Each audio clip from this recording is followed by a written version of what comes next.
Thank you. First item on our agenda is the adoption of the agenda. Do we have any additions or deletions? Mr. Chairman, I move we adopt the agenda as presented. I'm not sure how you will do it. You have the revised Okay. closed session agenda, sir? Okay, thank you. Do we have a copy of that? I have yesterday. Yes, so this is the updated agenda. There are 2 additional closed meeting motions that are being requested to be added, one under A7 and A8, and one under A5.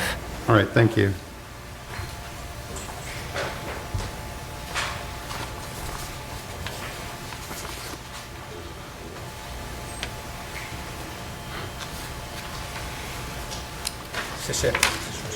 Yes. Okay. Is there a motion to adopt the agenda as amended? Mr. Chairman, I move that we adopt the agenda as amended and to go into closed session. Not yet. You don't go into that. We'll put it on the consent agenda. No, Uh, sorry. It's going to go in here. I can do that. For this to go into the closed session is item number 4.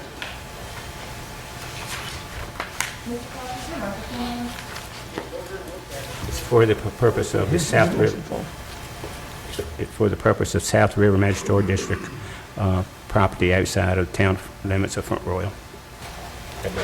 Let's go. Go ahead. I did not understand everything that you were saying, so would you go over it again, please?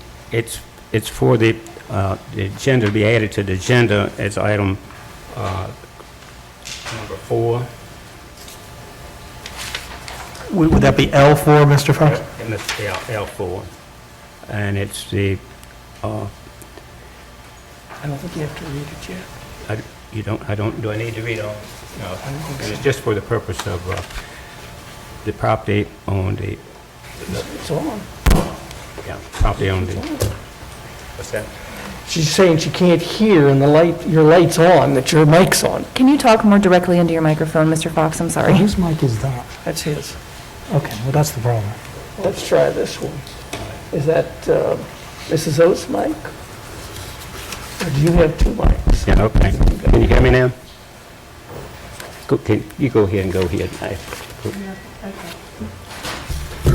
We're going to add to the agenda under L, this will be L4, to add the consideration of the acquisition of real property for a public purpose. Further move that discussion be limited to property located in the South River Magisterial District outside of the limits of Town of Front Royal. Do we have a second on that? Second. Wasn't that one already in there? Yes, so the additional items are the section A5 for prospective business located in the Fork Magisterial District outside of town limits, and then A7 and A8, which is discussion, consultation with legal counsel for legal advice and actual or probable litigation. So rather than, if someone wanted to say, I move to approve the agenda as amended, as stated by the deputy clerk, that would probably fix everything. So moved. Can I say it that way? We're good. Is there a second? I'll second. Any additional discussion? Could we get a roll call, please, Mrs. Shiraki? Mr. Carter? Aye. Ms. Oates? Aye. Mr. Chairman? Aye. Ms. Cullors? Aye. Mr. Fox? Aye. Thank you. Difficult, but I think we got there.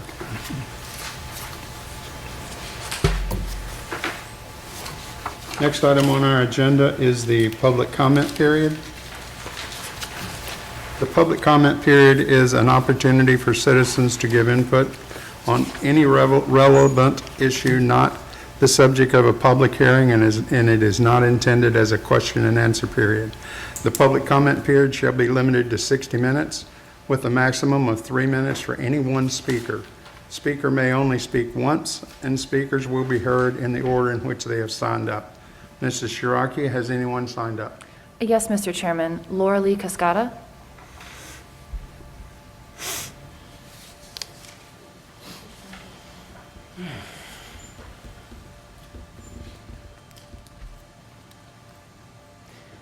Hi, my name is Laura Lee Cascada. I'm at 79 Magnolia Drive in Front Royal. Thank you for having me speak today. I'm here to speak about the Confederate monument.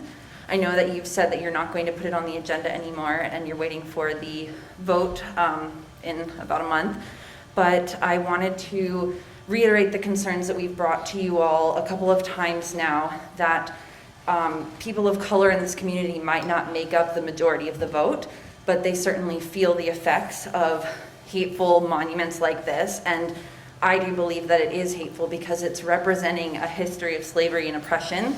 And there are other ways to memorialize the people who fought in those battles, such as relocating the statue to a place where it is not on public grounds, not being put in the faces of these people day in and day out, who have to be reminded that they were not so long ago considered property, and that, you know, even today they can still walk down the street and have a fear of being killed for the color of their skin.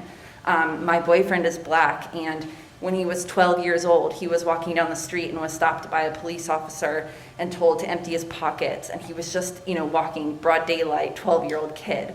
So, you know, today we need to take action and not wait around for the majority to come around on issues of justice. If we did that, women would not have the right to vote. Slaves would still be enslaved. We can't just wait for the majority to vote yes on a matter of civil rights and justice. And we need to start listening to minority voices, people of color. Most of us in here are white people, and we're the ones thinking that we should be dictating these issues and deciding, but we're not listening to those voices. We need to listen to them because they're the ones affected and losing their lives. We did want the county, and the county had stated at our last time that we were here, to organize some sort of public forum, and we haven't heard any movement on that, so we went ahead and organized an expert panel. We'll be having historians, the Dean of Humanities from Lord Fairfax Community College will be speaking. It's on Sunday the 18th, and I'm going to just hand you all a few flyers. We'd really love for you to attend to learn more about this issue. He will be speaking about the way that the statue is rooted in Confederate history, which was a war to preserve slavery. And we really encourage you to be there and just learn more about this issue. So I'll just leave these up here for you. That's at Bing Crosby Stadium, correct? Yes. Thank you. And thank you so much for your time. Mrs. Shiraki, has anyone else signed up? No, Mr. Chairman.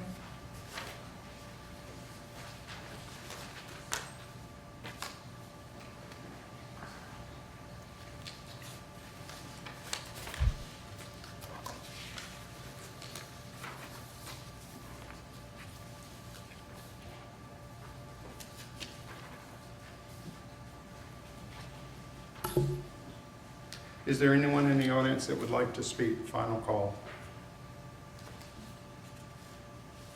Then the public comment period is now closed. Next item on our agenda is the reports. We're going to switch that up just a little bit. Mr. Carter, could you speak for us first, and then we'll go to Mr. Berry right after that. Thank you, Mr. Chairman. Good morning, ladies and gentlemen of the board.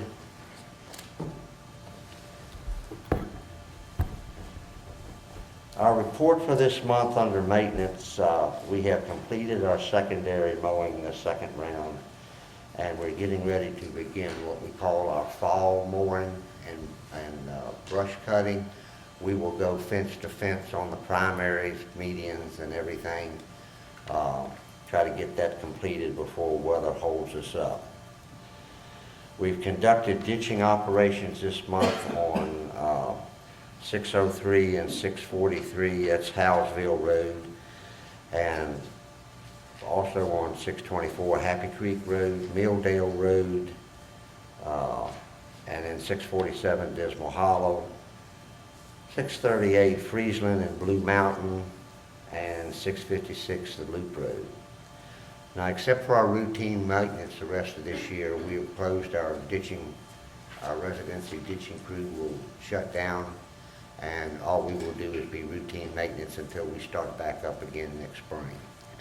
What we've done with this ditching crew is go from area headquarters to area headquarters. We leased a machine that has allowed us to get as much as 7 miles a day done of ditching in the various areas. So we were way behind, and this has allowed us to do a lot to help catch up with our drainage issues.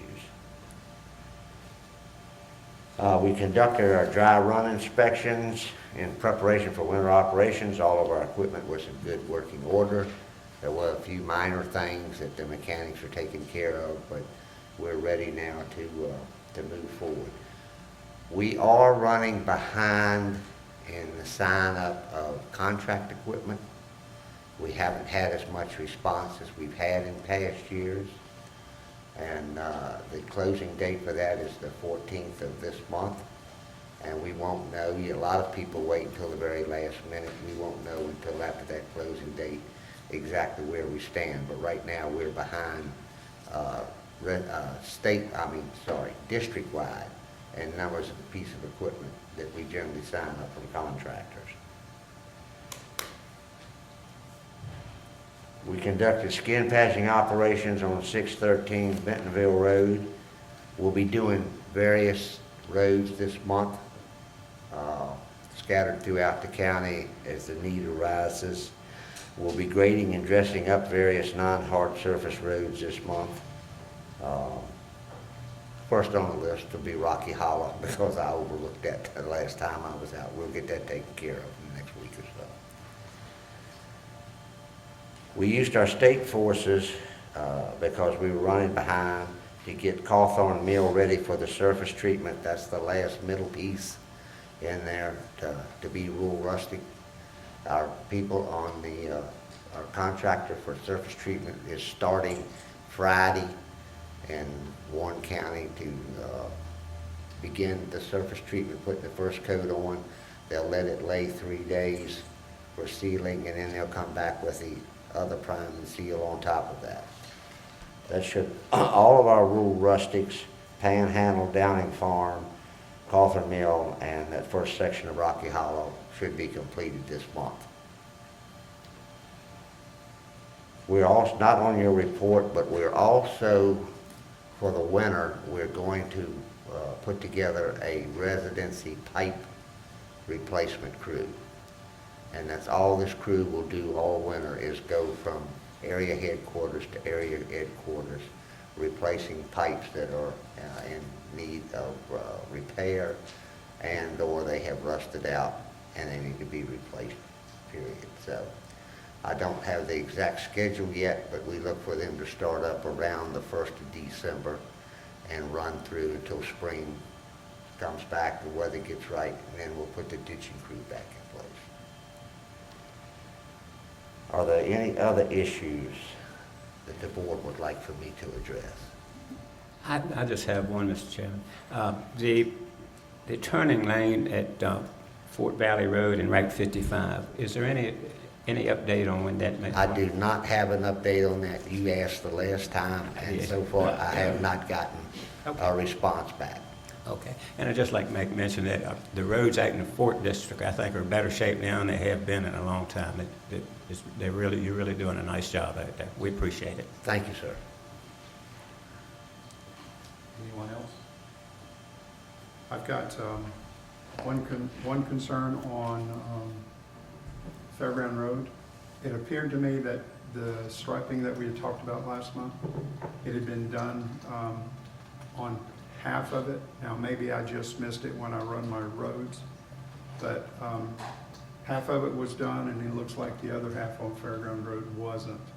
Now, again, I'm about 10 days since I drove that road, and if I'm wrong, I will apologize openly.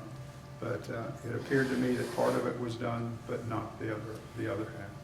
So if anybody just runs that road, they'll be able to see where we need it. Okay, I will check on it. I appreciate that, Mr. Carter. But otherwise, I think the work that your group has been doing has been terrific. I appreciate that. Thanks.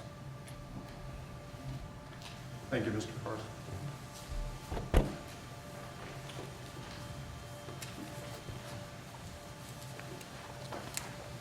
Next report is the solid waste recycling of Warren County. Mr. Berry? You need me to come up, or am I good? Can you hear me here? I think that we can hear you, just turn on your microphone. All right. Good morning, Mr. Chairman, board members. In your pack, you should have a internal MSW tonnage trip analysis report, and that's kind of the basis for me coming today. I shared that with Mr. Daly recently, just updating him on our fiscal year tonnage for 1920 and updating him briefly on recycling. The report actually shows some of the tracking that we do at our transfer station. Our scale house attendants are very good at helping me collect data.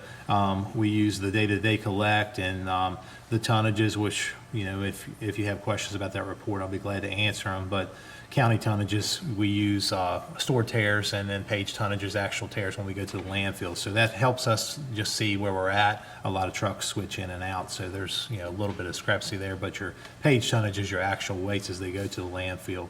So if you look at our total trips for the year, we've talked a little about trucking in the past, but we sent 1,825 trailer loads down to Page County in fiscal year 1920. And our loader operators additionally have done a great job for the last several years. One of the things we've tried to do is load those trucks the best we can. We've been able to share the numbers with our operators and increase 2 to 3 tons per load. And, you know, I equate that to saving about $120,000, $125,000 a year. So just like to give a thanks to all the solid waste staff for their help. For last fiscal year, we landfilled 37,033.88 tons. And this is an increase of 3,410 tons from the previous year. So we have seen a continual increase over time, which I think is a sign that the economy has improved. In 1819, it was 33,632 tons. Over 5 years, we've seen a tonnage increase of 6,077.8 tons. And in 10 years, we've seen a tonnage increase of 8,069 tons. So I think that's a really good sign for the economy. We have seen some increase as COVID started with household trash. That's something that we typically see in the spring, but a little bit additional trash coming in because more people were home when the nice weather popped. Any questions as far as the tonnage or anything happening with the landfill there? If not, I'll mention briefly the recycle report. 2019, our recycle report is done in coordination with the regional commission, the Shenandoah Valley Regional Commission, Northern Shenandoah Valley. And we have, you know, as a group, the surrounding localities, we come together, and the regional commission does the report for us and sends it to DEQ. So these numbers are just Warren County numbers that you have in your report. Our 2019 recycle number was 35.9%. Our state mandate, we're trying to achieve 25% each year, and we did have a slight decrease from the previous year, 2018. Our report, we had 46%. And those numbers are not just our internal figures. Those include the businesses throughout the town and the county that report to us. It does not include industrial waste. It's just waste that would go to a landfill that has been diverted. In regards to our convenience sites, I should put a little side note there that we did see an increase on our convenience sites last year of 44 tons. So on our sites, we have continued to see, even with some of the recycling challenges in the market today, we've continued to see an increase in our residents recycling. The only other thing I was going to mention today was this month, and I actually had a question about batteries in the last week from Ms. Cullors, but we have our annual fall residential cleanup and our household hazardous waste day. It'll be October 31st. Saturday from 8 a.m. to 2 p.m. and we'll have 3 locations: Linden Park and Ride, the Warren County Transfer Station, and Shenandoah Farms Volunteer Fire Department, where folks can take any of their bulk waste, etc. You know, if they want to haul and clean up their yard, we do it each year. At the fire department here in Front Royal Company 1, we'll have our household hazardous waste location, and that's your opportunity for residents to bring in, you know, if they have old chemicals in their home, something that should not be thrown in a landfill. A lot of times we get cleaners or, you know, old turpentine, stuff like that. Be glad to answer any questions that you may have. Is there any plan for any medications old? Medications, we cannot take those at our household hazardous waste day. Typically, each year, you'll see Valley Health do a drug take-back day. We'll have to go online. They're usually posted online and in the newspaper. I don't know the next date off the top of my head. I appreciate that. Thank you. And one question, if you will. Yes, sir. Automotive tires, are you going to be accepting automotive We're going to tires? accept up to 20 passenger tires at the transfer station only for residents. Okay. For the charge that day. I have a question too, Mr. Barrett. Yes, ma'am. Shredding? Shredding? Yeah, is there shredding available in the community for personal documents and things that people want to shred? The county does not provide, we don't have a shredder day ourselves, but there usually are shredder trucks. A lot of the local businesses will have a shredder day. I'd have to look and see if we could find it for you. I don't have that day on Somebody time. had asked me if we Yep, yeah, we have not. we I mean, if that's accommodated something. that type of- Yeah, we have not in the past held it. Usually, you'll see it up kind of at the Royal King Shopping Center or somewhere like that. They'll do it throughout the community. Thank you. What about diabetic syringes and those syringes that people might have used EpiPens and that kind of thing? Does Well- that fall under medication as well, and the hospital does that? Yes, they have a community sharps program at the hospital. You can take those back yourself. We don't want those to be thrown in the trash. Any kind of medical waste, that's one of the jobs our operators do each day, is to search and make sure that there's no medical waste.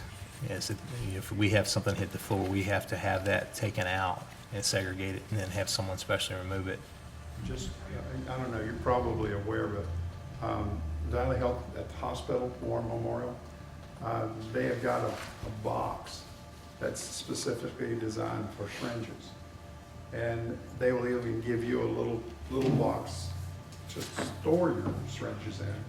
And I'm you aware of can- that, but then you've got to be able to take them someplace, Well, you and take them that's back- the hard You place. take them back to them, put them in their disposal box, they'll give you another box to fill up. Okay. So it's been pretty good, it works for me. Okay. And just to clarify, because I missed it listening to and looking at things, the chemicals at the fire department, is that the same October 31st date? Yes, ma'am. And It's the only same- at the Front Royal Fire Department. Just for Yeah, Royal, and and the we'll same have, hours, 8 to 2? 8 to 2, Clean Harbors Environmental will be here.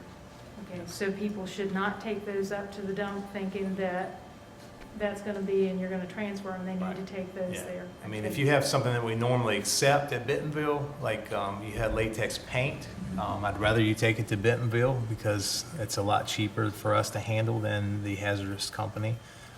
But if it's something that we should not put in the landfill, if there are any questions, occasionally we get questions on quantities and volumes. Typically, homeowners don't have drums of material at their homes, but occasionally we'll get a call. And there can be some federal restrictions of, like pool chemicals, for instance. If you have a 55-gallon drum, it requires it to be stored. We probably have to have the sheriff's department guard it until it moved out of state, because they're going to be moving out of state. So if there's any questions, anything major, and this is for residents only, we don't pay for businesses, we don't take their materials, this is just for homes, residential hazardous waste. Any additional questions for Mr. Perry? Thank you, Mr. Perry, appreciate it.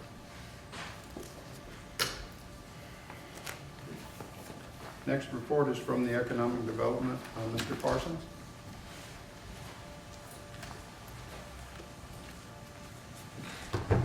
Good morning. Thanks for the opportunity to be here today. Wanted to talk a little bit about our strategic planning effort that's coming up this weekend. We're going to have a retreat on October the 9th and 10th on Friday evening and most of the day on Saturday. We've invited stakeholders in the community to participate, including Board of Supervisors, the Virginia Inland Port, the town of Front Royal, and others.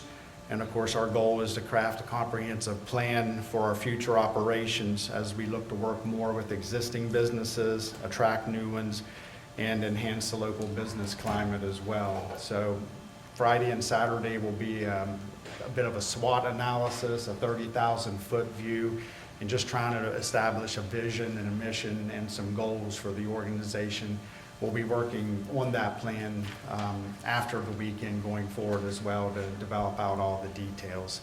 So if you have any ideas or concerns that you want to express to us, please let us know, and we'll be sure to incorporate that in the plan. I know I've spoken with a couple of you about wanting to make sure we're in line with the county's comprehensive plan, and we would certainly want to do that. So please let us know if there's anything you want us to address. Financial management, Brown Edwards says they expect the draft FY18 audit by the middle of this month. They're currently working on financial statements for both the 18 and the 19 fiscal years, and hope to have us a draft balance sheet and profit and loss statement very soon. We're also working on legal, employee, and management questionnaires. We employees have filled out ours and got them back, and we're working to get our litany of attorneys to do the same and get those back to them as well. On our properties, we've completed the marketing video for the Ball Drive building. I think it looks great. I don't know if you all had a chance to see it yet. We've sent the link out. I want to publicly thank Brian Kelly at the Randolph-Macon Academy for his great work on this. We've already used it with several prospects, and it offers a virtual tour of the inside of the building and the outside. It shows the location, how near we are to the Virginia Inland Port and the interstates. And this is especially valuable considering the COVID crisis and the reticence of a lot of prospects to do in-person visits these days. So we think it's really helped us in that regard. Also wanted to thank Brandy Rosser and her colleagues with the General Services Division of the county. They've been very helpful with our properties, especially out at 400 Kendrick Lane lately, as we've had some issues out there. They've also helped us up in the Stevens Industrial Park with our Ball Drive building and keeping our properties up there maintained as well. Recently we donated some of the equipment down in our basement that was going unused to the county, and we hope that they can get good use out of that. We've also selected a proof for a partnership sign at the CDL training school, and Lord Fairfax Community College is working on constructing these two signs, which will just illustrate the collaboration between the EDA and the community college. That's been going on for, I believe, 5 years now. So it's been a very successful program out there, and our board just wanted to get a couple of signs up to let folks in the community know that, you know, this is a great project and it's a good partnership. Royal Lane, we've issued a request for development proposals for the Royal Lane property. We're specifically looking for workforce housing proposals to give the community affordable housing options that we feel are greatly needed here in Front Royal and Warren County. We've had a great deal of interest in the project, and several developers have come in to purchase sets of plans. So I think we're going to get a very good response to that. There's a lot of very well qualified developers that have expressed interest so far. Prospect activity continues to be very brisk. We've had more interested parties in the Ball Drive building and in the land at both Stevens and Happy Creek. I got three new leads from the State Development Office here in the last 2 weeks. Of course, we've responded to them and submitted the properties that fit the criteria. And as always, I'm glad to discuss these in further detail in closed session if you would wish. The Business Ready Sites program, we're working with the Go Virginia Region 8 to pursue grant funding for the due diligence work to increase our tier ranking. Much of that work for the pending rezoning application will bolster our case for the grant to complete the rest of the needed work. And as I've mentioned before, once we get to Tier 3 on our properties, we should automatically go to Tier 4 as the physical infrastructure, the water, sewer, electric, gas, and fiber are already in place at the properties. Collaborative efforts, we filmed 2 testimonials from the folks at the Virginia Inland Port and at Interchange that will feature on our new website. I want to thank Lee Cranford at the Virginia Inland Port and Chris Thompson at Interchange for their time and effort in filming these testimonials. We feel these will be strong marketing pieces that prospects and site selection consultants can see, to hear firsthand from existing businesses what it's like to do business in Front Royal and Warren County. And that usually carries a lot more weight than hearing it from, frankly, folks like me or anyone else. We're also working on getting drone footage of the inland port for both the EDA and the port officials to use in marketing as well. The Board of Directors voted at its last meeting to donate some space at the EDA offices for the Salvation Army's Angel Tree Network for the storage of donated toys for children this Christmas. So I think they'll start using the space November 1st, and that'll run through around Christmas time. Leech Run Parkway, our engineer Carl Schaefer from Panoni Engineering is working on the notice of termination for the DEQ permit. Jessica Wright at DEQ has said that things are good to go out on the site. There's enough grass established. There's no more work to be done there. Now it's just a matter of the engineer getting the paperwork into the DEQ and having them run it through their processes so we can finally get that done. And then we're working to process the final contractor's invoice as well. So hopefully we can get that long-lasting project closed out. So, Is there a timeline that you're aware of? well, we need to get hopping on it pretty quick. The Virginia Department of Transportation has said they want to see this get wrapped up soon. They've kind of put a little pressure on us, which is fine, but we've responded. Our engineers responded to VDOT, and we have some time, but they do want to see us get this thing cranking. So we've reached out to the town, and it looks like they're going to cooperate with us on the processing of this final invoice, or at least speak with us about it. So I think we're good. Additional questions for Mr. Parsons? Mr. Parsons, your retreat this weekend is virtual? Yes, I Yeah, should have mentioned that. so My you need a bad. link to dial into that. And you Right. sent that to us. I believe I've received one. I got one. Yeah. Yeah, if anyone needs that link, obviously we'll be glad to send that along. I just wanted to make that. Yeah, I should have mentioned it is virtual, right? Keep forgetting. So you're going to be a square on the screen. Be like a Brady Bunch. I think we should all wear our masks. We should. Who's moderating that? Jim Wolf, our newest board member, he has quite a bit of experience with strategic planning in his role at George Mason University. So glad to have him on board as a board member, and glad to have him stepping up to moderate this for us. I think it's good that you're trying to come up with a strategic plan. And that's going to be difficult in and of itself, but that's just the first phase. Second phase is implementation. And I've seen many studies, plans, consultants, and we go through the plan and then it sits on the shelf and it's never seen again until 5 years down the road. And I don't know if that's something too. I mean, I'm sure I know there's been other strategic plans or whatever with the EDA, and I don't know if that's worth having as a base and look at it or scrap everything else and then move forward, but that's just something too. Like I said, I know it was like 5 or 6 years ago, the town had some consultant come in and talk about tourism. And I'm not sure if anything really came out of that or not. Maybe it did. But again, like I said, the implementation, that's the important part. It is, I agree, and not to get into the weeds, but like on the marketing, for example, we know we don't have a great deal of money to put into it, but there are some low-cost options out there through Site Selectors Guild and the Virginia Economic Development Partnership that I think we can take advantage of that would be very targeted, but also very cost-effective as well. So as this process develops, that'll be one of the things we look at, as well as the targeted sectors we want to go after. Speaking of marketing, I saw you just released your new Pda logo. Yes. I was just kind of curious, what was the cost of the outside vendor on that? I don't have that off the top of my brain, but I can get that to you. We used Mike Schotten at Schotten Designs, so I'll see what that cost was and get back to you. And I saw you had a You met with the town council last night too, I guess, about rezoning some of that property. I didn't meet with them last night. I was at the Town of Front Royal's last Planning and Zoning Commission meeting, and they approved it.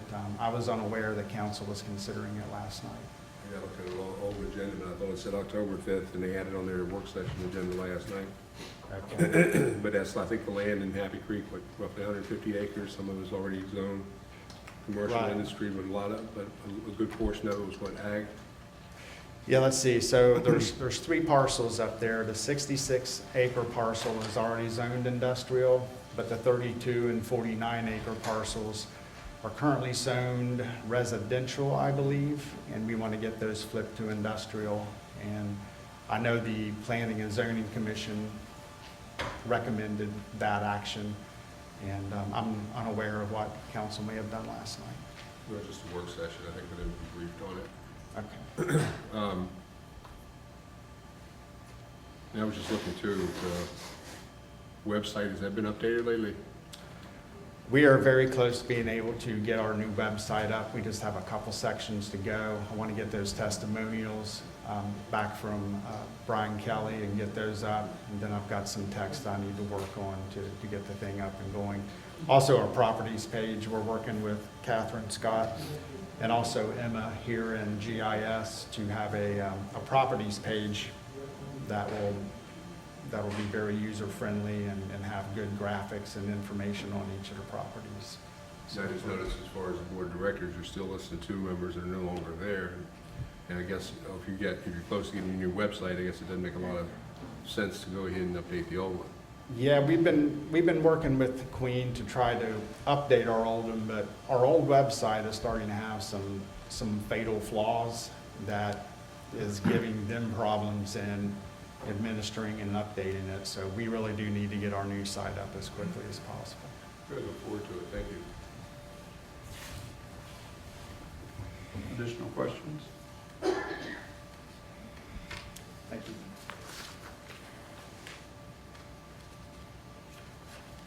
Next reports are from our board members.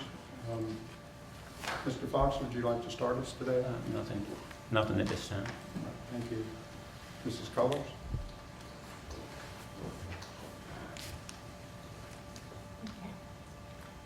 As far as a report, it's not necessarily a report, it's my feelings on what I told people when I decided to run for this position, and how I feel about that 9, 10 months later. That being here on this side is much different from being on that side. The things that I told people, I don't make promises I can't keep, but what I felt like I could promise was to be a good listener, to be honest, to be accountable, and to be transparent. I've tried very hard to do that. There's a lot of times I still see where people are concerned that we go into closed session a lot. Those are for reasons beyond our control. They're for legal reasons that we have to. As soon as we can tell you what we discuss back there, we do. It's not always as quick as people would like, but it's not where we're not trying to be transparent. It's where we are trying to do things the legal and right way. Having said that, we also said we would listen, and we did that. And then we found that it was becoming a conflict of trying to accommodate people and be within time constraints. And there's where I'm conflicted, because I understand we can't let everybody come up and stand and talk for an hour at a time when you have a room full of people. But at the same time, I have a real issue with this machine that we do not like each other to begin with. I can't make it work function right. And cutting people off at 3 minutes. And trying to figure that out because we can't be here all night and all day. We've done that almost several times.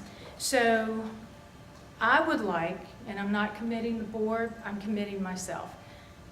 I would like to be here at 6 o'clock before our evening meetings, and you have an hour to come and talk. Now, if there's a room full of people, we still have to figure out how one person doesn't dominate an hour. But I'm willing to be here an hour before to listen to what people have to say. And if people want to come at 8 o'clock in the morning before a 9 o'clock meeting, I'm willing to do that as well. And like I said, if any of the other board members want to be here, more than welcome. But I'm not committing anybody but myself because I am so conflicted over this 3 minutes and cutting people off. I can't do it. So there's where I am, and I apologize if I'm putting anybody on the spot, but I have to be true to myself and the people that put me here. Thank you. Mr. Carter? Skipping Ms. Oates? We're just going back and forth. I'll be the last one today.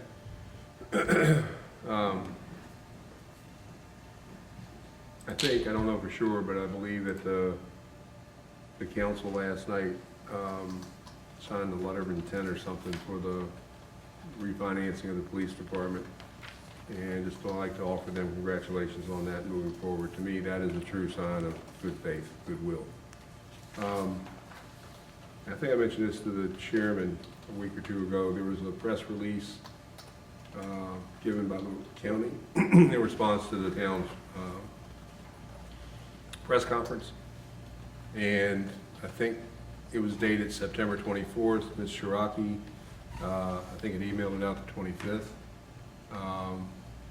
I did not see it before it went out. I don't know if Mr. Fox saw it before it went out. You didn't either? It just seems like to me, if there's going to be a press release from the Board of Supervisors, all members should have a chance to see it before it goes out and have that opportunity to comment on it. And I don't believe that occurred, and I hope it won't happen in the future. Who wrote the press release or contributed to it?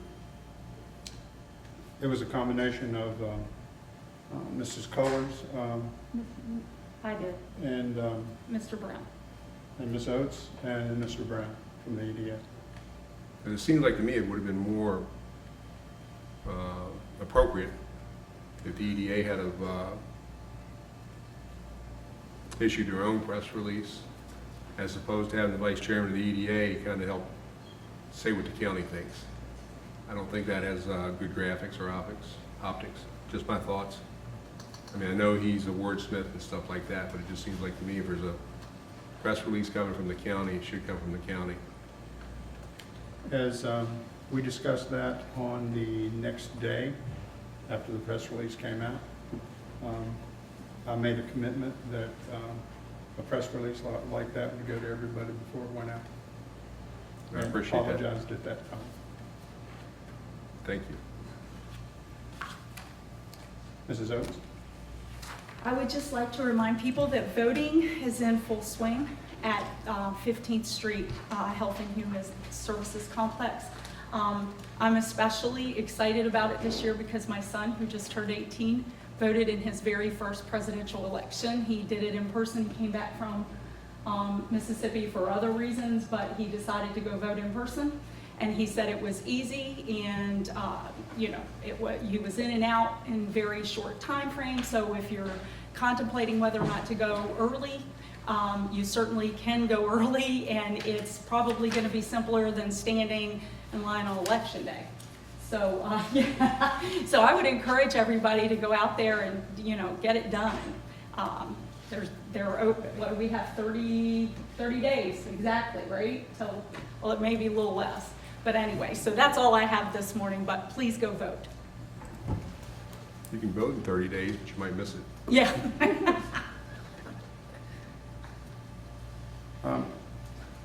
Over the last 2 or 3 weeks, I visited Prospect Hill Cemetery.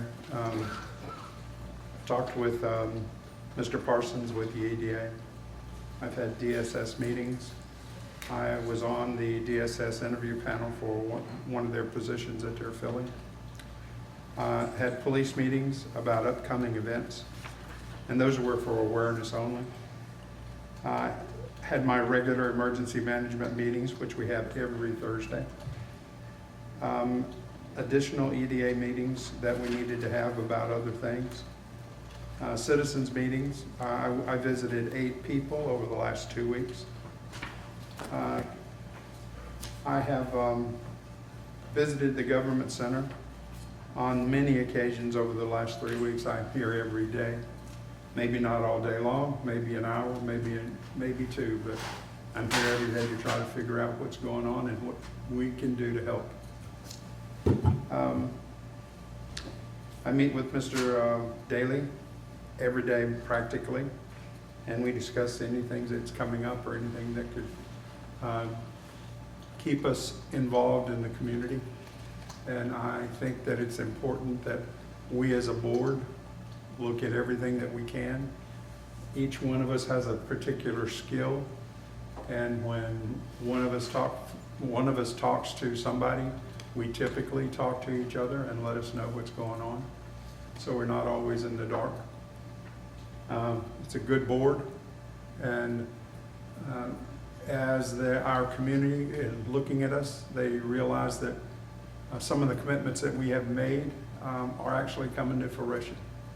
We've made some changes, there'll be plenty more to come. So just please be patient with us, and we will get through it together. We're in this for the long haul. And that's all that I have today. Next item on our agenda is the approval of the minutes. What about the administrator's report? Oh, I'm sorry. The Administrator, Deputy Interim County Administrator, Mr. Daly.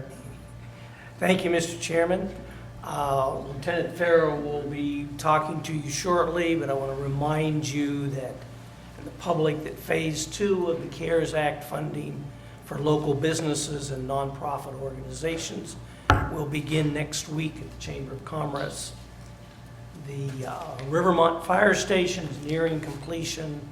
We'll be scheduling an open house either later this month or early November, and anticipate that there'll be some type of open house event, not sure exactly what, at the airport on the same day so that people can go back and forth.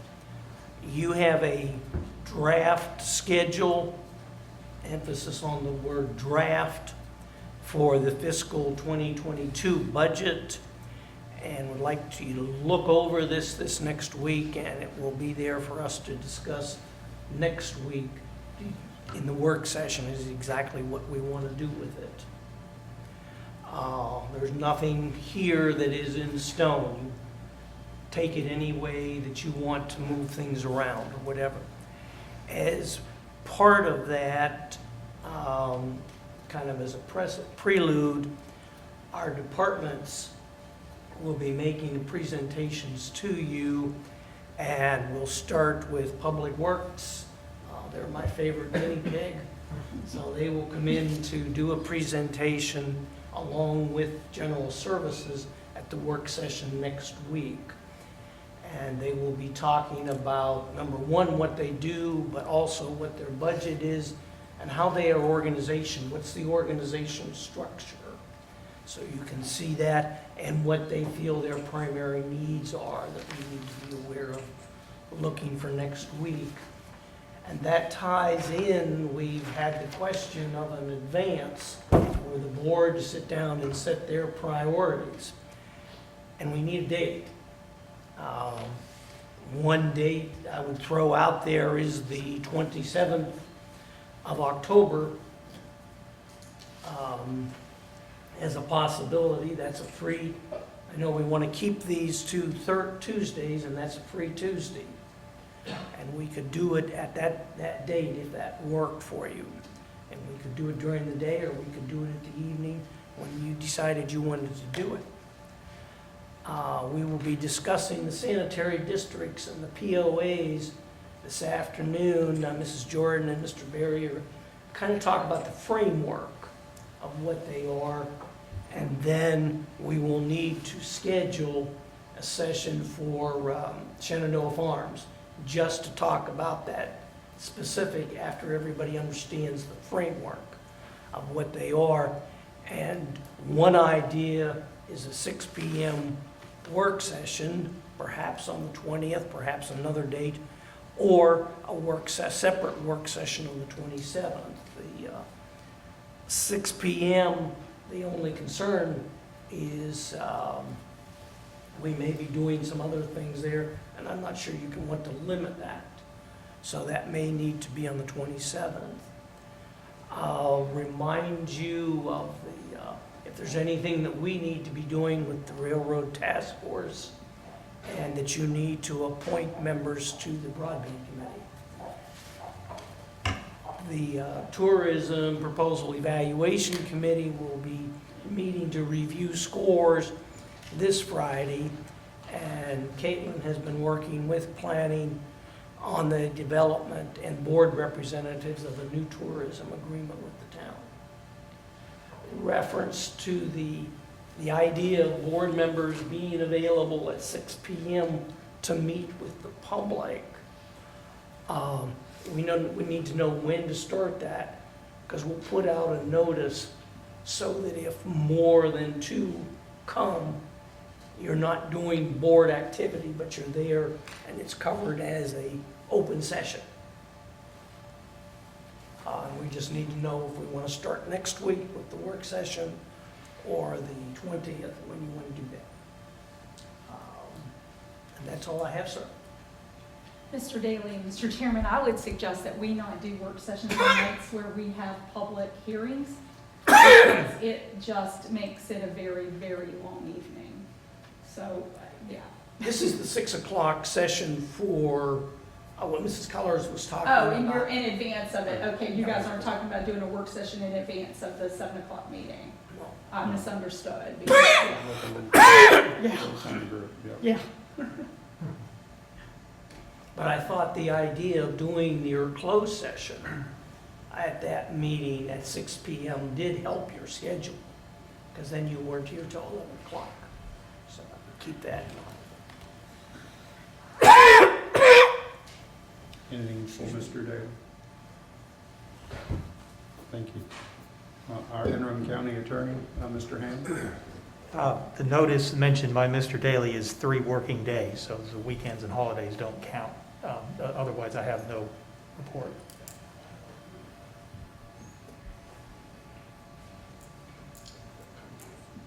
Thank you, Mr. Ham. Next item on our agenda is the approval of minutes for August 18th, September 1st, September 8th, and September 15th. Are there any additions or deletions? We need a motion. Yes, sir. Can I make a motion to approve all 4 work sessions or minutes at one time? If you like, yes. I would. I think everybody else would too. So I make a motion, we approve the regular meeting minutes of August 18th, 2020, the regular meeting minutes of September 1st, 2020, the work session minutes of September 8th, 2020, and the regular meeting minutes of September 15th, 2020. I'll second it. Any further discussion? Could we get a roll call, Mr. Shiraki? Mr. Fox? Aye. Ms. Colors? Aye. Mr. Chairman? Aye. Ms. Oates? Aye. Mr. Carter? Yes.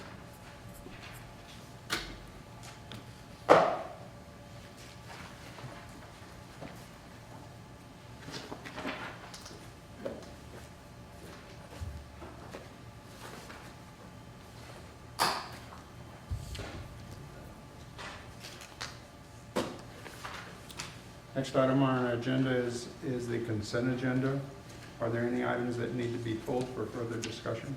May I ask a point of clarification, please? Because I was confused when we adopted the agenda. Was there anything added to the consent agenda too? Okay. Because it was difficult, because I guess it was difficult here, Mr. Fox, and going back and forth, so Yeah. I just wanted to clarify that. Is there a motion? I move we adopt the consent agenda as presented. Second. Any additional discussions? Could we get a roll call, please, Mr. Shiraki? Mr. Carter? Aye. Ms. Oates? Aye. Mr. Chairman? Aye. Ms. Colors? Aye. Mr. Fox? Aye. Motion carried. Thank you.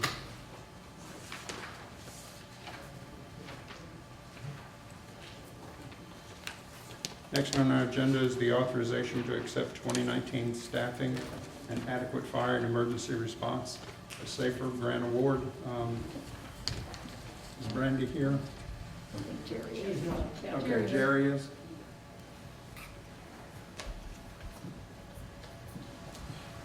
Thank you, Jerry. You're welcome, Mr. Chairman. Mr. Chairman, members of the board, county staff, it's once again our pleasure to be before you today with another great grant opportunity for the county of Warren and the Department of Fire and Rescue Services. On May 5th, 2020, the Warren County Board of Supervisors authorized the Warren County Department of Fire and Rescue Services to apply for the FEMA SAFER grant for a total of 6 positions. On September 16th, 2020, the department was notified that we were awarded $1,216,724.04 in grant award from the Federal Emergency Management Agency SAFER program. That award is for 6 total positions at no cost match to the county. So it is 100% funding for the 6 positions for 3 total years. At the conclusion of the grant process, the county will be responsible for those positions at an estimated cost of $405,574.68 per year. So that'll give us roughly a 3-year time frame to plan for the absorption of that cost.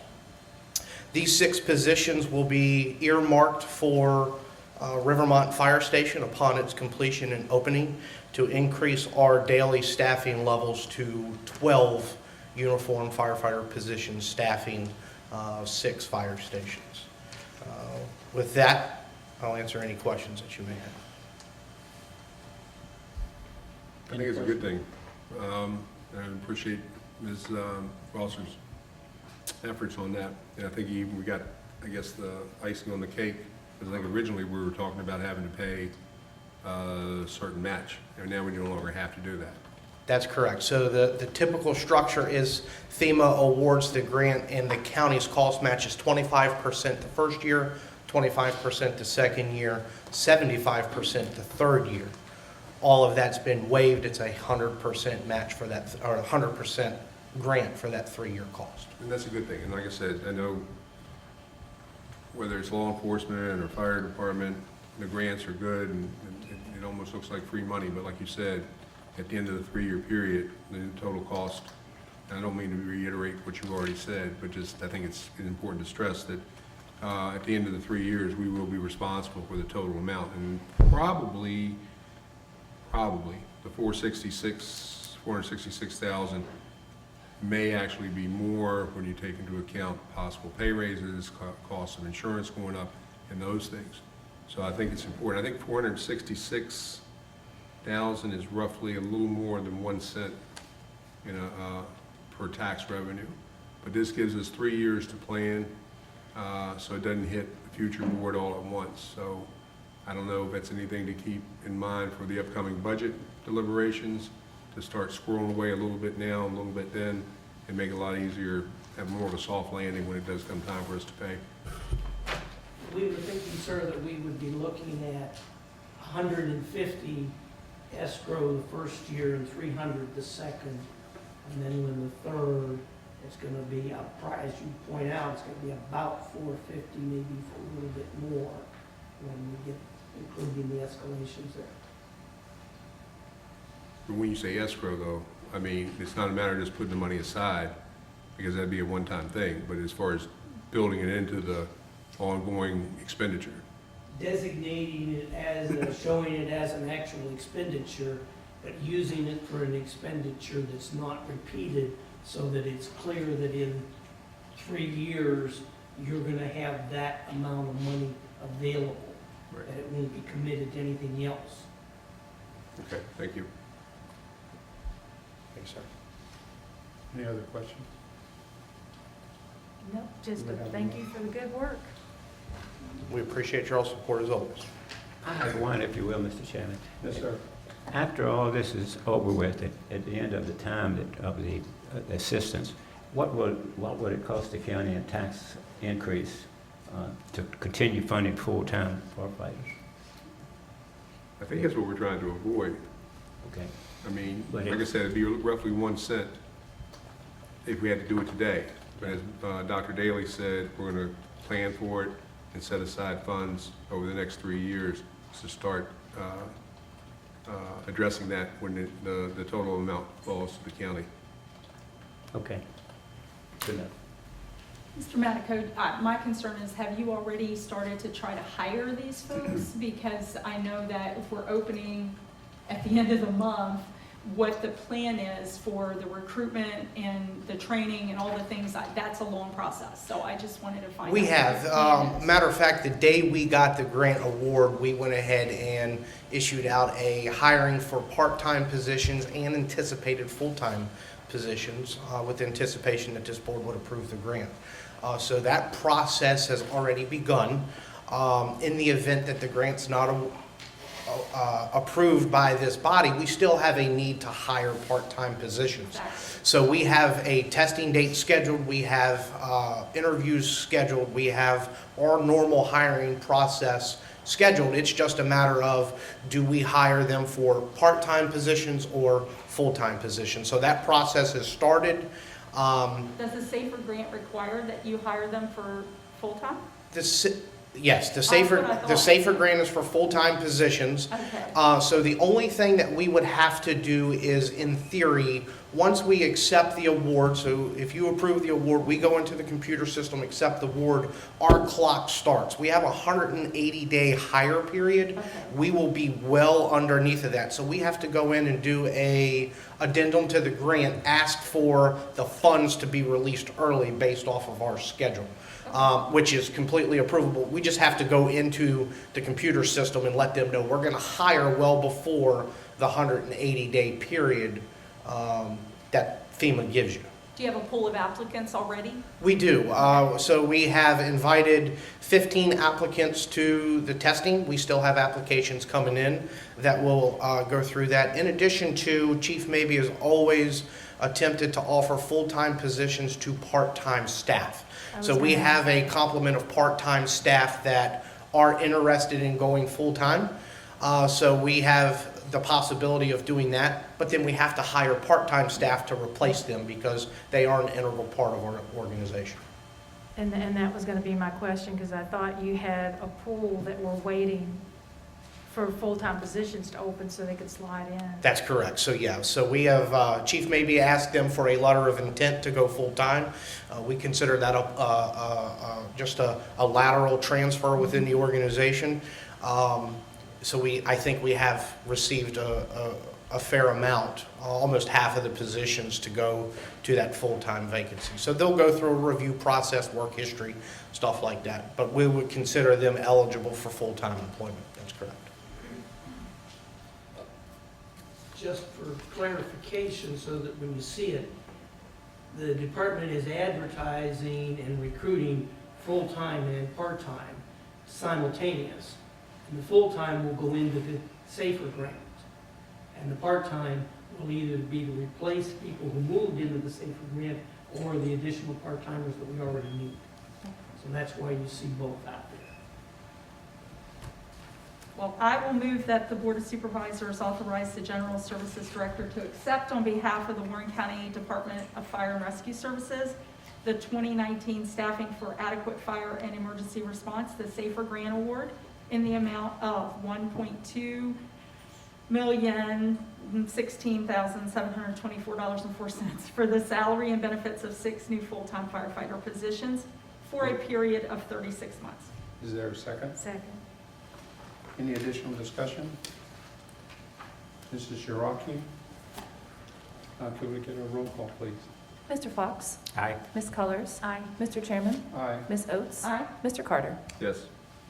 So, it's been approved. Thank you. Thank you, very ladies and much. gentlemen.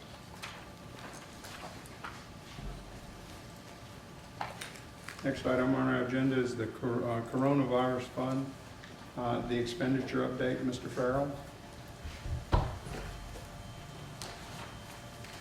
Good morning, Mr. Chairman, ladies and gentlemen. It's a good day. We're about halfway done with this, so we're getting there. Quickly, I would just like to go through your package with you so I make sure that I'm talking about the same things that you have in front of you. We don't You have should- We don't anything in have front of anything us. in front of us. Okay, so What did, Don't you have item K? item K. item K? Not in mine. Not in mine. So I had sent item K out an email on Friday, and in my email, I had indicated that the packet would be available in your mailbox Monday morning, and it was, but I'm gonna go grab it, because I Sorry. think it might still be in some of your mailboxes, so. Probably is. Thank you. Sounds like all of them, sorry. Should we go make copies? She's got She's copies. got Yes, she's got copies them. already. We just didn't pick them up. Yeah, it was it's on us. Mr. Farrell, would you give us like 5 minutes so she can go get them? Sure, and if I could, I could give you an update on the town, Yeah, go which ahead. is not in your package right now, if that's okay. Sure. So for the town spending for round one, we have reimbursed the town 3 checks totaling $942,500. All of that money has been properly accounted for. Either Mr. Carter or Ms. Cullors has reviewed the files that are associated with that $942,500, and we've put those to the side. Of the remaining balance, we owe the town $334,058 for the remainder of round one. The town's intent is, originally, they were going to use it on other than small business. However, they're going to go ahead and roll that entire $334 into small business. So the town came up with a plan with the chamber in their CARES Act committee to redistribute another $334,000 to the original applicants from round one. So when Ms. Foster gets off of vacation next week, they will begin cutting checks for an additional $334,000 in change to small business. At the conclusion of that, their entire allocation of the $1,276,558 from round one will all go towards supporting small business, and we will close out small business with the town.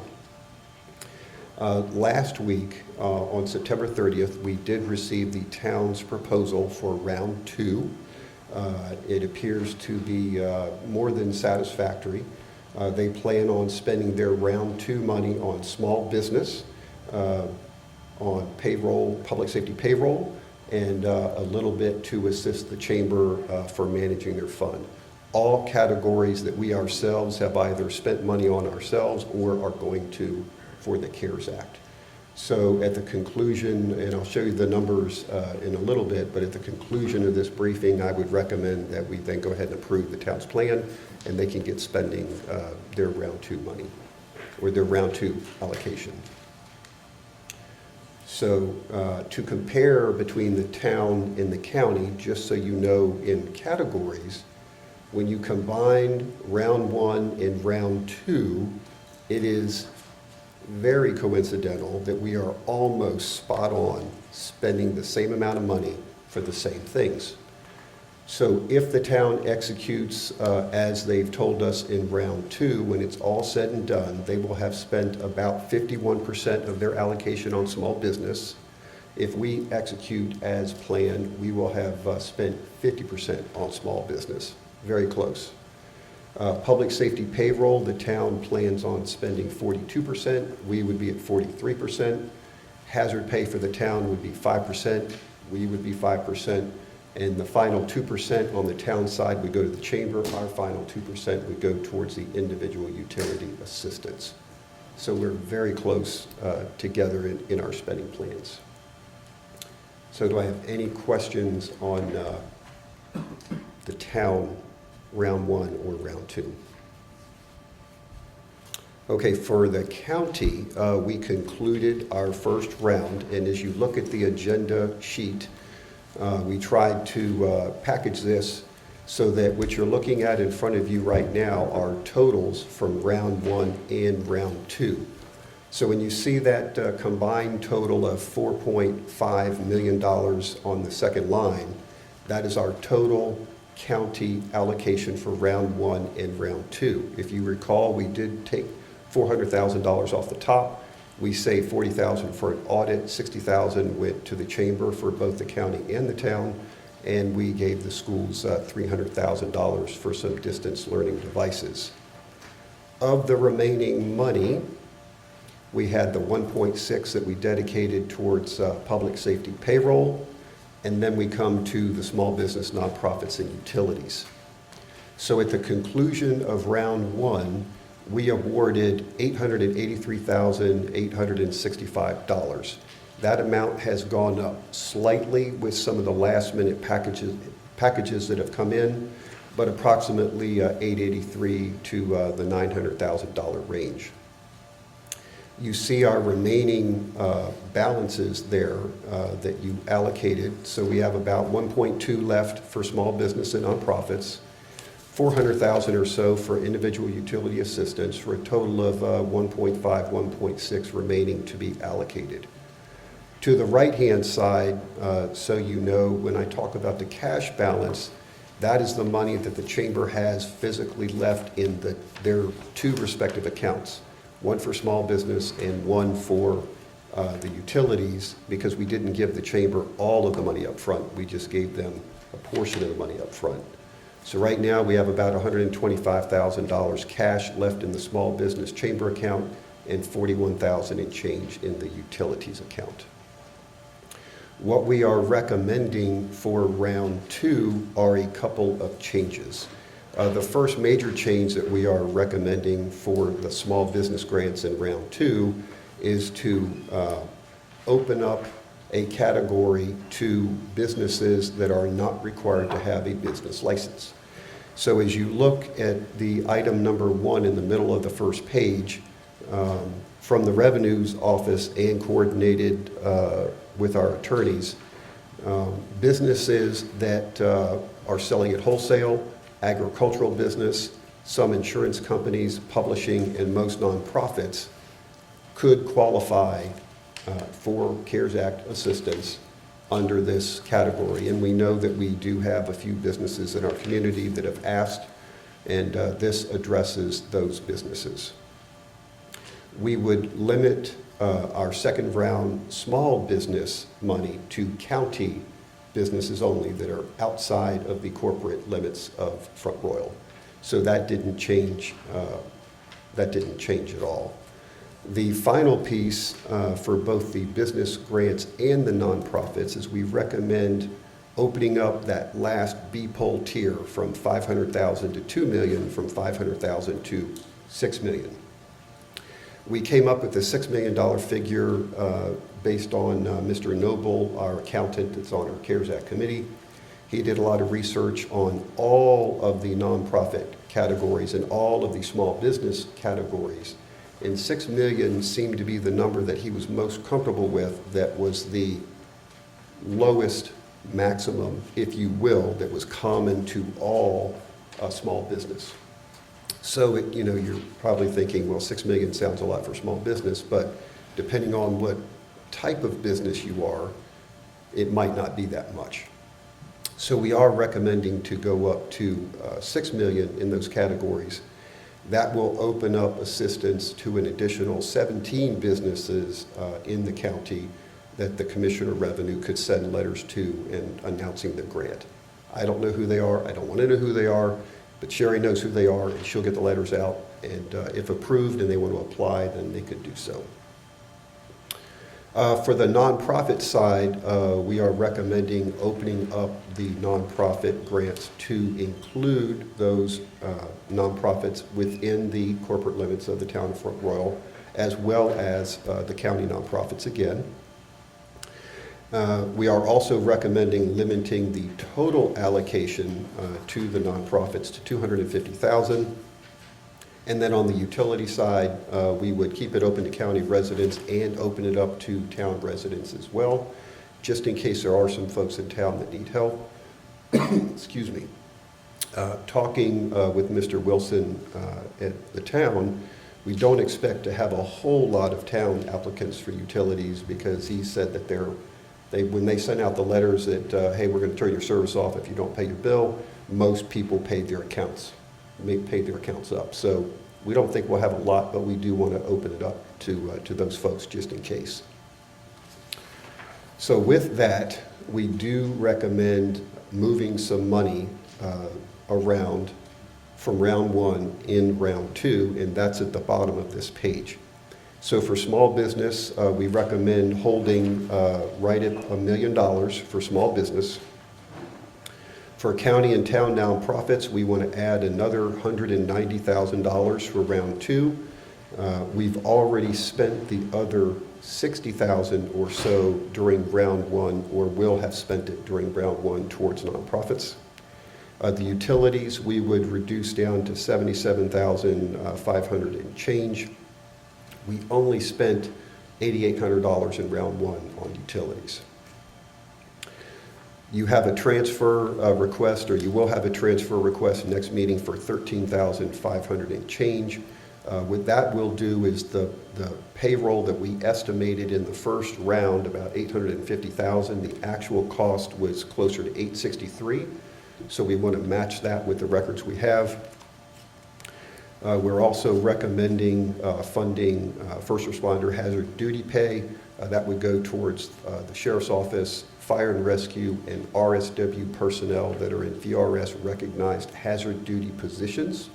That would also include part-timers with some parameters.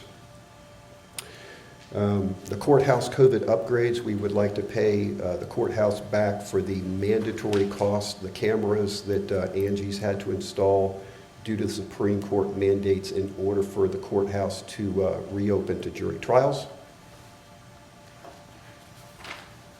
And finally, for our second round, we only allocated $801,000 or so to public safety, but we want to put that balance of 93 in there just in case. I expect we'll probably be closer to 860.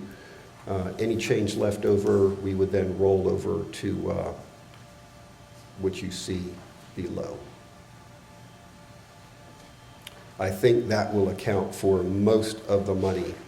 The last piece here at the end of round 2, if we did have any change left, we would advocate putting that in public safety payroll, not to exceed $500,000.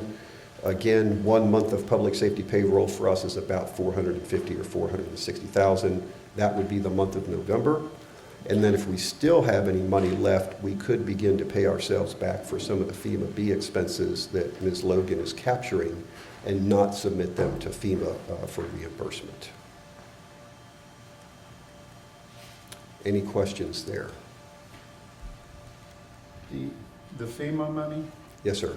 I know that Mrs. Logan has been putting out requests and getting everything in. Have we received anything back? I know the time frame is long, and I may be just wishing that. No, we've expended roughly $350,000. We've set aside $500,000 for that. She has not put in for any reimbursement yet because we've not received approval to do that yet. Right. Okay. So that's a long road. I don't anticipate getting that approval until we declare, until the federal government says, you know, we're done with funding, the emergency is over, and now everybody capture all your cost and submit. I was just hoping for the best. Yes, sir. So just to add to that, sir, you should be assuming that you're going to carry that cost for at least next spring, if not into next budget. Right. I appreciate that. I So was that just you hoping. may just carry it for the year. Yeah, well, when we had originally done that, I heard the number, like 18 months. But until it is declared over, we're going to be waiting and carrying that debt for us. So, again, I was just hoping. Right. Is there any possibility that we wouldn't get reimbursed by FEMA? Yeah. Yes, but we are anticipating that we would. All of the costs that we're capturing, they're very specific to FEMA B, and we would only get 75% of it.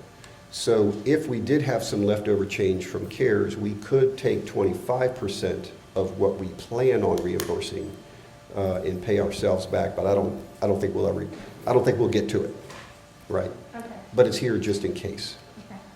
I have one more question. Yes, sir. Section 1, the small business grants.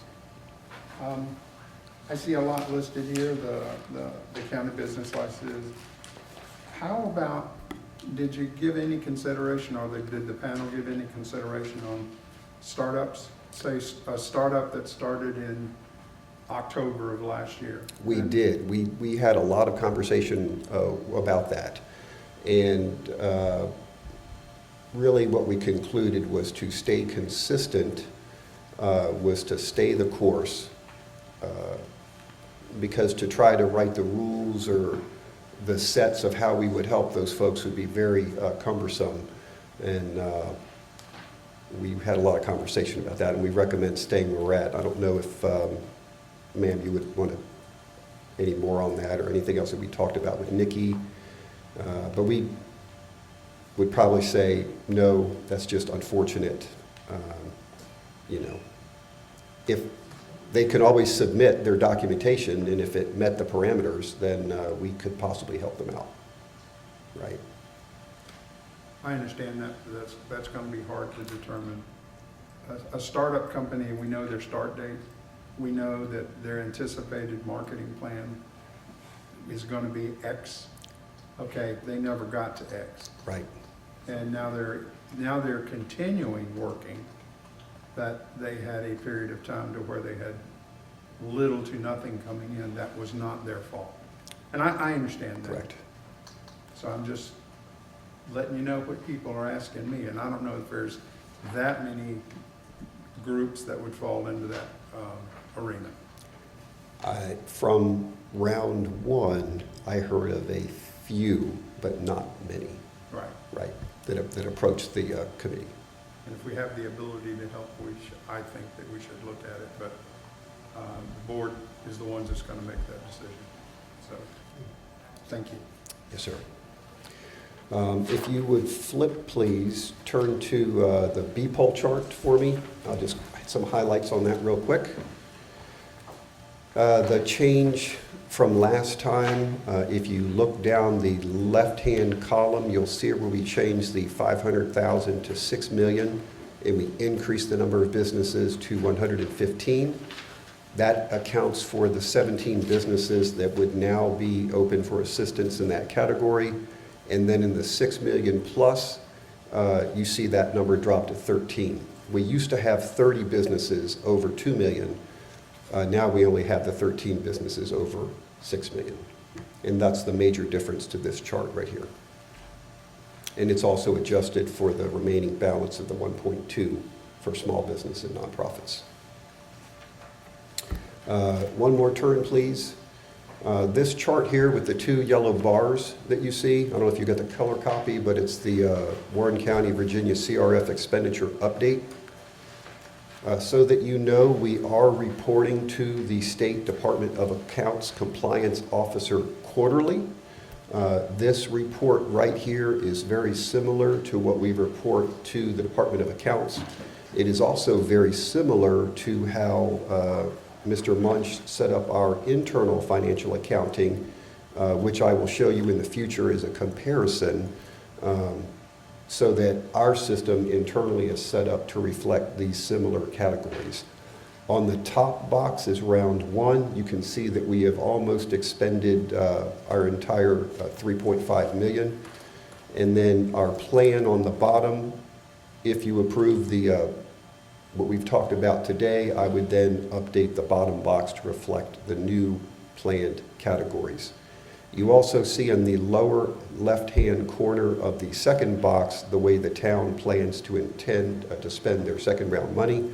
That $1 million on the public safety employees, you've got 50 to the chamber and 120 for hazard pay on the town side.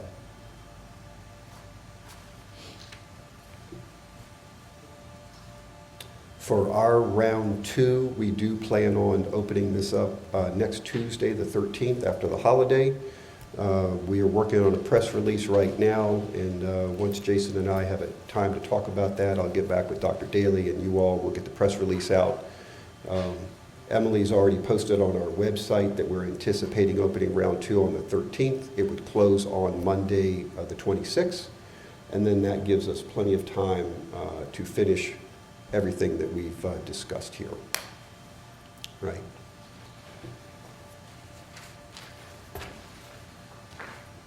And then the last two documents you have would then be the chamber agreements that Mr. Ham has coordinated with the chamber right, the final agreements. Those two agreements are just minor modifications to the original agreement for round two, correct? Yes, and the chamber hasn't agreed to those yet, but I expect that they will. Mr. Bramble was out of town, but I have spoken with him.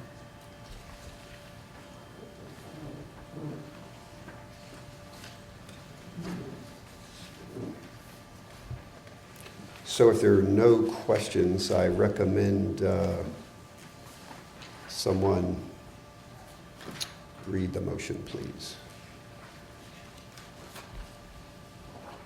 Now, in reading this motion, do we have to read every word of it, or can we read the first part? Yes.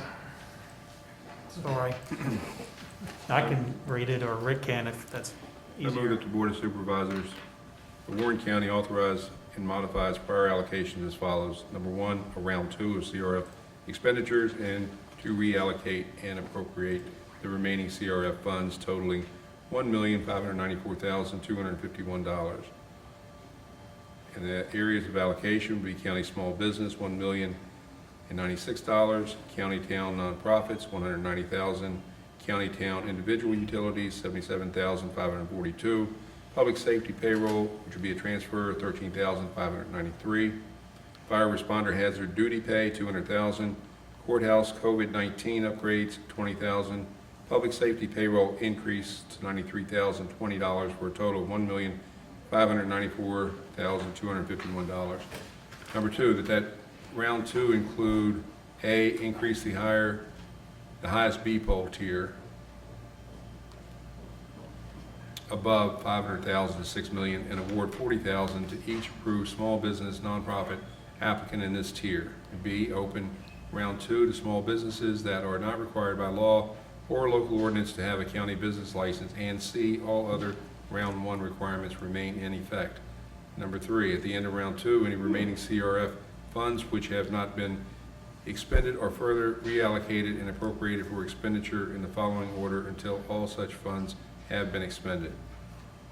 I, public safety payroll for month of November, not previously BOS approved, not to exceed $500,000, and I, FEMA B, associated expenditures, not to exceed $500,000, and number four, the execution by the chairman of the Board of Supervisors of an addendum to the agreement with the Chamber of Commerce of Front Royal and Warren County for the use of Federal CARES Act coronavirus relief funds, and an addendum to an agreement with the Chamber of Commerce of Front Royal and Warren County for the use of Federal CARES Act coronavirus relief funds in order to provide utility funds to those in need and whom have been affected by the pandemic. Now breathe. Okay. Thank you, sir. Do we have a second? Second. Any additional discussion? Just have one quick thing, or maybe two. In the CARES committee we met, this has changed a little bit, evolved somewhat, because I know we were talking about a higher allocation. I think initially we had talked about the nonprofit money being part of the total, but I guess since you said that before, I believe you had to rearrange. We had a tremendous amount left over, I guess, from the utility fund, so we kind of divvied it up somewhat. But the big question I have is in the county small business, it's got allocation of $1,096,000. Yes. How come it's not $1,095,000 or $1,097,000? But there again, I don't know what happens with that, because most of these grants are in whole numbers, 2,500, That's right. 5,000. I guess it's just the way it worked in the calculations. That's the way the math worked out, but whatever is left over then, we would then allocate to the next item. Just being facetious. We will spend the money. I know. Thank you. And I Sure. appreciate the efforts that you put forth on this. Thank you. Mrs. Shiraki, could we get a roll call, please? Mr. Carter? Aye. Ms. Oates? Aye. Mr. Chairman? Aye. Ms. Colors? Aye. Mr. Fox? Motion passes. Thank you. Thank you, sir. Do you want them to adopt town? We would like to adopt the town, so we can let them know. So if we're going to do that, we can do that tonight. I have a suggested motion I've written out if we want to do that. It would be, and you're sure it's dated September 30th, Yes. Mr. Farrell? Okay. That's the latest. The motion would be to approve the town's September 30 Round 2 spending plan and authorize the payment to the town of the Round 1 and Round 2 town allocations without receipt of a written agreement from the town, but with all previously Round 2 and Round 1 and Round 2 stated conditions, So moved. including receipts. So moved. Any additional discussion? Need a second? Oh, could I get a second on that, please? Second.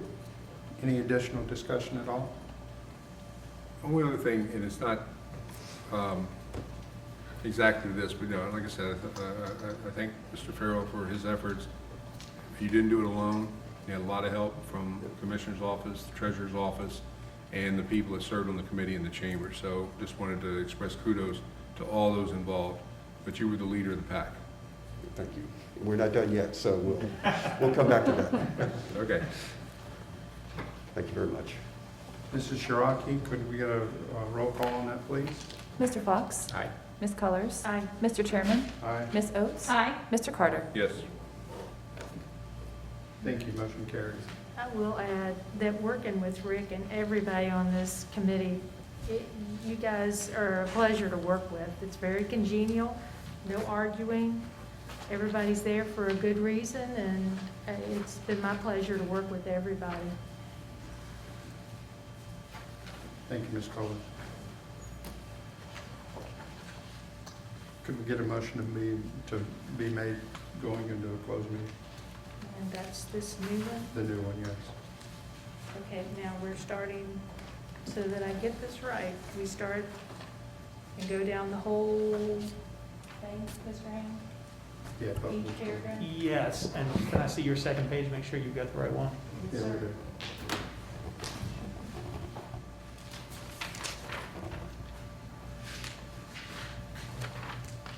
Yep, that's the latest. I move the board enter into a closed meeting under the provisions of Section 2.2-3711A1 of the Virginia Freedom of Information Act for the discussion of or consideration of the assignment, appointment, promotion, performance, demotion, salaries, resignation of specific public officers, appointees, and employees of the public body. I further move that discussion be limited to the Warren County Broadband Committee, the Warren County Board of Building Code Appeals, and the Economic Development Authority Board of Directors. I also move that the board enter into a closed meeting under the provisions of Section 2.2-3711A3 of the Virginia Freedom of Information Act for the discussion or consideration of the acquisition of real property for a public purpose. I further move that discussion be limited to property located in the South River Magisterial District outside of the limits of the town of Front Royal. I also move the board enter into a closed meeting under the provisions of Section 2.2-3711A5 of the Virginia Freedom of Information Act for discussion concerning a prospective business or industry where no previous announcement has been made of the businesses or industries' interest in locating its facility in the community. I further move that discussion be limited to prospective business in the Fort Magisterial District outside of the limits of the town of Front Royal. I also move the board enter into a closed meeting under the provisions of Section 2.2-3711A7 and A8 of the Virginia Freedom of Information Act for the consultation with legal counsel pertaining to actual or probable litigation and the provision of legal advice regarding the Industrial Development Authority of the Town of Front Royal and the County of Warren, Virginia, the EDA and the Town of Front Royal versus the EDA et al. And other potential claims, and litigating relating to other possible liabilities of the EDA and the recovery of EDA funds and assets. Finally, I move the board enter into a closed meeting under the provisions of Section 2.2-3711A8 of the Virginia Freedom of Information Act for consultation with legal counsel requiring the provision of legal advice. I further move that discussion be limited to the Lake Front Royal Sanitary District. Do we have a second? I'll second. Any discussion? Mrs. Shiraki, could we get a roll call, please? Mr. Carter? Aye. Ms. Oates? Aye. Mr. Chairman? Aye. Ms. Cullors? Aye. Mr. Fox? We're in closed session.